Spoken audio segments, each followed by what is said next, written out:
AP CM Chandrababu మరోసారి మంత్రుల పనితీరుపై అసహనాన్ని వ్యక్తం చేశారు. పనితీరు మెరుగుపరుచుకోవాలని, మార్చుకోవాలని, అలాగే శాఖలపై పట్టు సాధించాలని పదే పదే చెప్తున్నా సరే ఫలితం కనిపించడం లేదని ఫైర్ అయ్యారు సీఎం చంద్రబాబు. హెచ్ఓడి సమావేశంలో కొందరు మంత్రులకు క్లాస్ కూడా పీకారు. ఏపీలో కూటమి ప్రభుత్వం అధికారంలోకి వచ్చి 18 నెలలయ్యిందే. ఈ కాలంలో జరిగిన పలు సమావేశాల్లో చాలాసార్లు సీఎం చంద్రబాబు మంత్రుల తీరుపై అసంతృప్తి వ్యక్తం చేస్తూ వచ్చారు. మంత్రులు తమ పనితీరు మెరుగుపరుచుకోవాలని, శాఖలపై పట్టు సంపాదించాలని పదే పదే చెప్తూ ఉన్నారు. కొంతమంది మంత్రులపై సీఎం చంద్రబాబు దగ్గర చాలా నెగిటివ్ ఫీడ్బ్యాక్ కూడా ఉన్నట్లు తెలుస్తోంది. కేంద్ర ప్రభుత్వ పథకాలు ఉపయోగించుకోవడంలో మంత్రులకు సరైన అవగాహన ఉండాలన్నారు.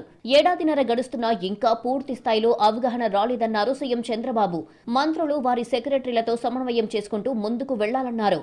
ఆల్ డిపార్ట్మెంట్ చెప్పి ministers I'm telling you, all secretaries I'm telling you, one day మీరు ఢిల్లీ పోతే ఏం కాదు, కూర్చోండి, you do your homework.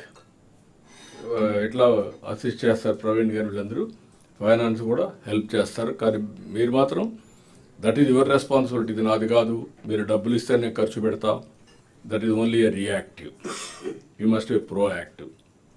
Proactive is different, reactive is different. Ministers కూడా చాలామందికి అవగాహన లేక 1.5 year అయినా ఇంకా మీరు ముందుకు పోయే పరిస్థితులు లేరు.